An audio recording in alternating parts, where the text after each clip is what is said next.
um pouquinho nisso aí. Então, Então, qual que é o conceito? Por que a Bíblia fala o diabo, a antiga serpente, ou o dragão levou um terço dos seres? É porque ele tem alguma coisa relacionada a dragão, réptil, peixe. E aí, o que acontece? Qual é o nome do servo do Sauron que virou o novo filhotinho de Lúcifer? O servo de Melkor. Sauron. Tem a ver com dinossauro, né? Réptil. Entendeu? Sauron é a mesma origem que dá dinossauro, né? Que significa os grandes répteis, né? Sei. Então você vê como é que Tolkien tá te explicando a Bíblia de outra forma, né? E às vezes te fazendo gostar de um assunto que lendo a Bíblia ou indo numa igreja você não ia gostar. Muitas vezes até porque o líder não manja desses assuntos, né? Não consegue ensinar de uma forma interessante, né? Nesse ponto. Então, a história de Sauron é uma história extremamente curiosa nesse sentido, porque nos ajuda também a entender como é que esses anjos caídos operam. Alguns deles perderam, ou talvez quase todos eles perderam o seu corpo físico e precisam, para trazer o reino de Lúcifer para a Terra, corpos humanos. Aí a gente entra numa espécie de Avatar, né? Lembra do Avatar? Claro. Que o cara, para conseguir invadir um outro planeta, né? O planeta espécie. Pandora, o que eles fizeram? Fizeram um corpo híbrido entre DNA humano e DNA Navi, que é o povo do Avatar. Lembrando que Navi significa profeta em hebraico, né? E aí o que acontece? Ele consegue momentaneamente transferir a sua consciência para esse corpo. Só que aí, no final do primeiro filme, Avatar, ele consegue transferir definitivamente, o ser humano transfere a sua consciência para esse corpo híbrido.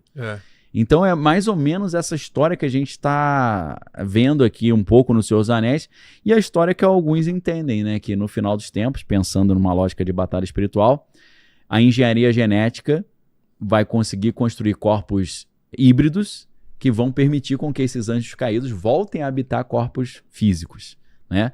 Então, assim, a física, né, com a bomba atômica teria aberto rasgos no espaço-tempo que permitisse essas entidades que estavam presas em outras dimensões virem para a nossa dimensão, só que como espíritos sem corpo. Então, primeiro você solta da prisão e traz para a dimensão da Terra.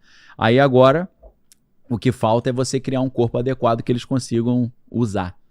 Então, se você associa a física do século XX com a genética do século XXI, seria isso que os caras estariam construindo.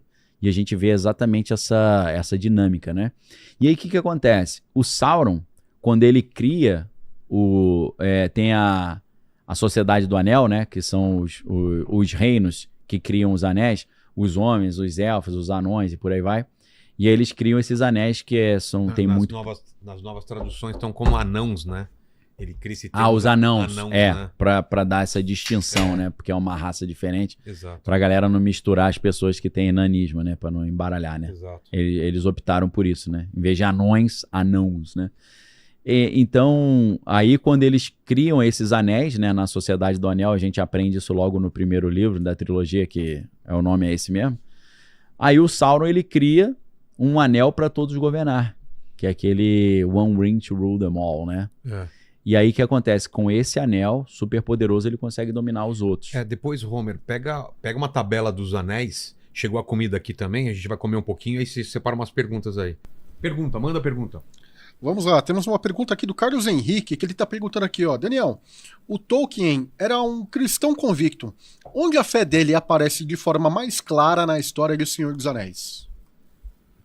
Eu creio que aparece, entre outras coisas, assim, com a ideia de escolher o ser mais fraco, aparentemente, para poder salvar o mundo. Quando ele escolhe o Bilbo, né, e o Frodo bolseiro, né, que eram os elfos. Então tinham seres tão poderosos, né, como os elfos e tal, mas quando ele escolhe os hobbits, perdão, quando ele escolhe os hobbits em vez dos elfos ou dos homens, ou dos anãos também, porque eram muito fortes.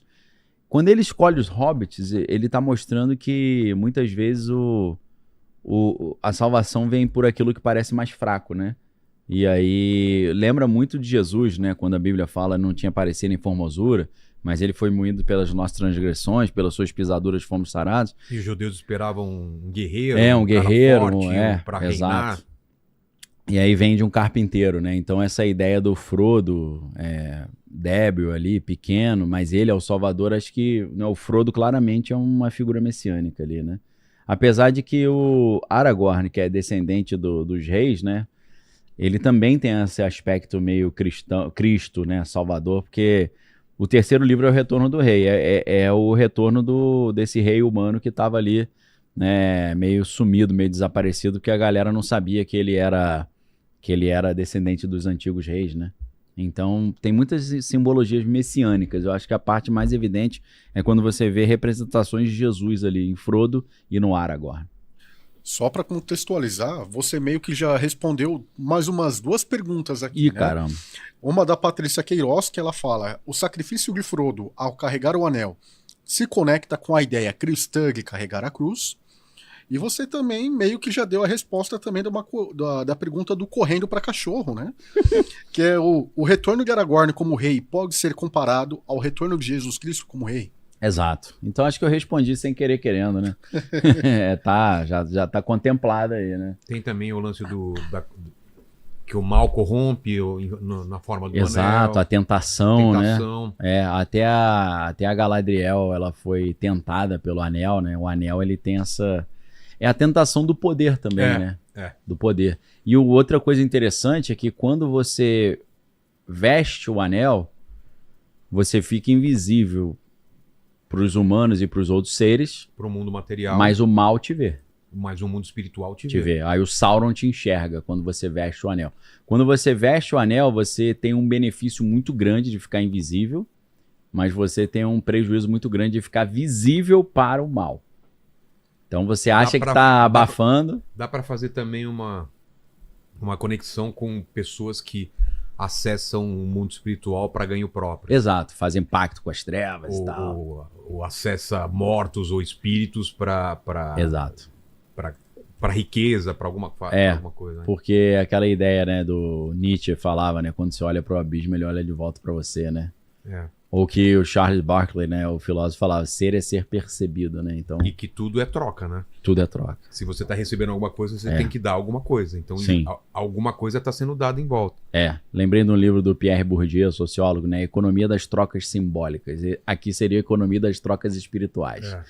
Daí o comércio espiritual funciona assim, e geralmente a moeda é o sangue, né? O sangue derramado.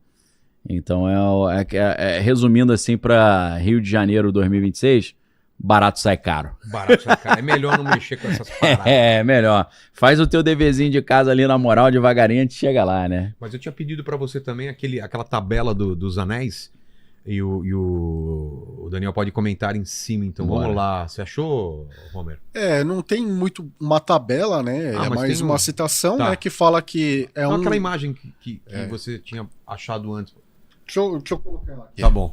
Que é quantos anéis foram para os humanos, para os anãos, e quantas foram... Anãos tá certo, tá? Segundo o livro a tradução... do Tolkien é anãos, tá? Para não confundir com a outra categoria.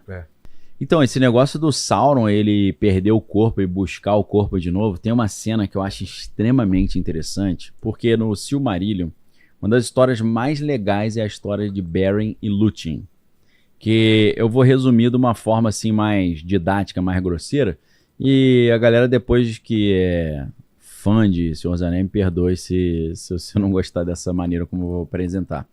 A história é o seguinte, um ser humano mortal, chamado Beren, ele se apaixona pela filha de um rei elfo, que se chama Lúthien, né? E ele chega pro pai da noiva, pro sogrão, fala, sogrão, quero casar com a tua filha. O cara, poxa, irmão, desculpa aí, mas você é mortal, cara. Você tem uma vida limitada, nós somos eternos, imortais, então não tem condição nenhuma de você casar com a minha filha, eu não vou permitir. E aí a Lúthien, aquela história, né? Ai, pai, mas eu amo tanto ele e tal. Aí o pai chega pra ele e fala uma coisa assim, impossível de fazer. Chega pra ele e fala, olha, vamos fazer o seguinte, eu quero que você demonstre então que você realmente ama minha filha. Se você ama minha filha, eu vou te dar uma missão. Se você cumprir essa missão, eu dou a mão da minha filha em casamento a você. Eu quero que você traga na minha mão uma das joias da coroa de Melkor. Cara, é tipo você lutar contra o Godzilla e pegar Aí, Fácil. acho que todo mundo imaginou que o cara ia falar, não vou pegar a minha vizinha mesmo, que sai mais barato. Ele falou, demorou. E o cara sai nessa missão, né? Então, assim, a história, de aquele cara que se arrisca a perder a vida por amor, né? A gente lembra um pouquinho Cristo, né? Que entrega a sua própria vida para estar com a igreja, que é a noiva, né? Que é a noiva. Então, tem, assim, metáforas interessantes. Então, a Lúthien, ela acaba indo junto com ele secretamente para ajudar, que ela falou, sozinho ele não vai conseguir. Mas a distância ou junto? Não, ela vai, ela dá uma MacGyver lá e some e chega junto com ele. No caminho, eles são capturados por Sauron. Porque o cara tá chegando no quartel-general do inimigo. Então é uma missão ali, né? Uma missão interessante pra caramba. E no caminho, eles são capturados pelo Sauron. Lembrando que nessa época, Sauron é office boy do Melkor, que é o gigantão do mal que tá solto ainda, né?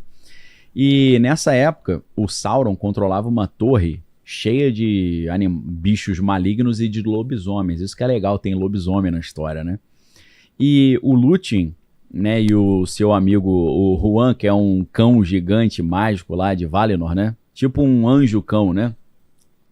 Eles vão, a Lúthien e esse cão vão lá resgatar o Beren, né? E aí esse cão, anjo, né, do bem, ele mata vários lobos lá do Sauron, né? Inclusive o próprio chefe dos lobisomens. Mata o lobisomem mais sinistrão. E aí Sauron fica furioso e fala assim, esses funcionários que eu tenho são muito fuleiro da cebola, né? Até o chefe da minha guarda, vou ter que ir lá resolver isso na mão. E aí o Sauron, ele decide lutar sozinho contra esse cão poderoso, que é esse cão Huan, né? Só que existe uma profecia dizendo que o Huan, esse cão todo poderoso, ele só morreria lutando com o maior lobo que já existiu. Então o Sauron pensa, poxa, eu consigo virar um lobo, né? Porque ele tinha essa shape-shifting, né? Eles conseguem mudar, né? Então o Sauron se transforma num lobo gigantesco, né? O maior lobo do mundo, que todo mundo já tinha visto, né? E ataca esse cão anjo aí lá na ponte que levava para a torre, né? E aí tem uma luta épica, né? Entre o Huan e o Sauron, né? O Huan morde o pescoço do Sauron ali, prende o Sauron no chão e o Sauron tenta escapar mudando de forma várias vezes. Isso aqui é muito interessante isso, porque ele fica aprisionado por esse cão e ele percebe que ele está morrendo. Então ele fica mudando de forma, de várias formas diferentes, ver se ele consegue mudar, né? Então ele muda de lobo para uma serpente venenosa, aí da serpente ele vira um monstro, do monstro ele volta para sua forma normal, né? Que era um ser alto, assim, sombrio e tal. Só que mesmo assim ele não consegue escapar, né? Do aperto desse Huan no pescoço dele. Então ele estava preso ali, prestes a ser estrangulado, né? Embora a gente saiba que ele não ia morrer de verdade, porque a alma dele é imortal. E aí que tem a frase mais interessante nesse sentido, que para mim foi um doutorado de batalha espiritual, né? Que Tolkien escreve assim, que Sauron forsakes his body utterly, ou seja, ele abandona o seu corpo definitivamente, completamente. Então ele deixa, o que ele faz? Ele tá dentro de um corpo e ele percebe que ele vai morrer. E se ele morresse ali, ele ia ficar numa situação, talvez, ele ia para outra dimensão, ele ia ficar preso numa prisão espiritual. Então, o que ele faz? Ele abandona o corpo para evitar que isso aconteça com ele, né? Eu imagino que é semelhante ao que aconteceu com os anjos no dilúvio. Eles falaram, o corpo físico... Você ainda não se inscreveu, deu like e ativou o sininho? Você tá louco?